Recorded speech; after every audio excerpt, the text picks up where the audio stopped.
Ever wonder why the top 1% seem to grow richer effortlessly? While most people are stuck living paycheck to paycheck, here's the truth. It's not just about making millions. It's about how you manage the money you already have. If you're living in the US, or anywhere, really, and you're tired of just surviving and ready to start building real wealth, this video is for you.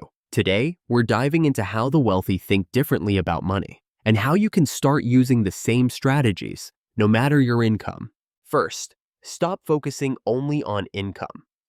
Most people think if they could just earn a bit more, everything would be fine. But that's not how the rich play the game.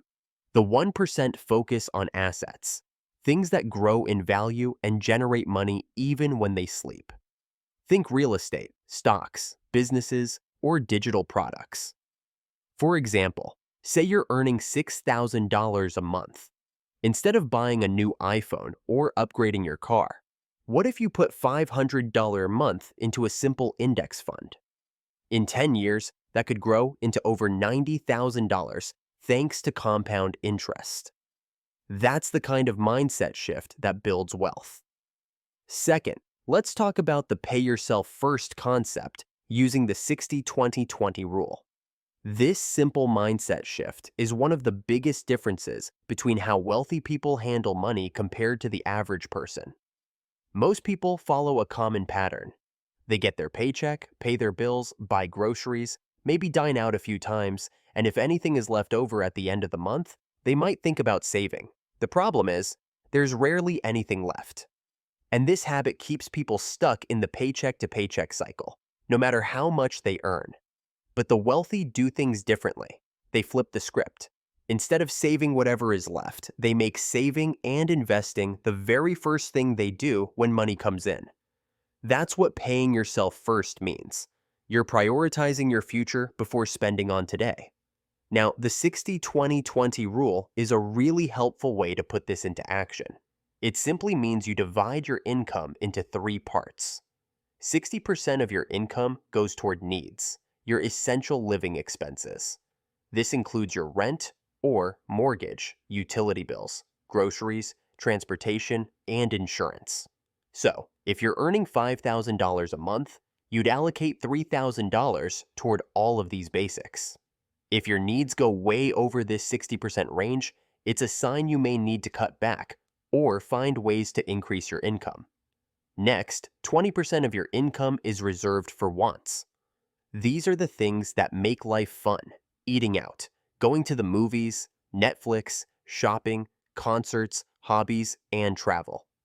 With our $5,000 income example, that gives you $1,000 to enjoy life without guilt. This part keeps your budget balanced. It's not about cutting all fun, it's about intentional spending. And finally, the last 20%. This is your golden zone. This is where you pay yourself first. That means $1,000 goes straight into savings and investments. That could be your emergency fund, a Roth IRA, a 401k, or a stock brokerage account. This is the money that grows over time and creates financial freedom. You can even automate it, set up auto transfers on payday so a portion of your income is immediately moved into your savings and investment accounts. That way, it's like you never even had that money, and your future is growing in the background. This rule isn't about perfection, it's about building better habits. Even if you can't do a full 20% for saving right now, start with 5% or 10%. The point is to start prioritizing your future today, just like the top 1% do. Over time, those small actions build massive results. Finally, let's talk about debt. The poor use debt to buy things that lose value. The rich use debt to build wealth. Credit card debt for clothes or vacations, that's bad debt. But using debt to buy a rental property, start a business, or invest in education with a solid plan, that's smart. Here's an example. Instead of taking out a loan for a $30,000 car that loses value every year, what if you used that as a down payment on a duplex? You live in one unit, rent out the other, and your tenant helps pay the mortgage while the property increases in value. That's using debt as a wealth-building tool instead of a trap. If you learned even 1% from this video, I'd really appreciate it if you hit like, share this with someone who needs it, and subscribe to the channel. It means a lot to me and helps the channel grow. Also, let me know in the comments, what should I cover next?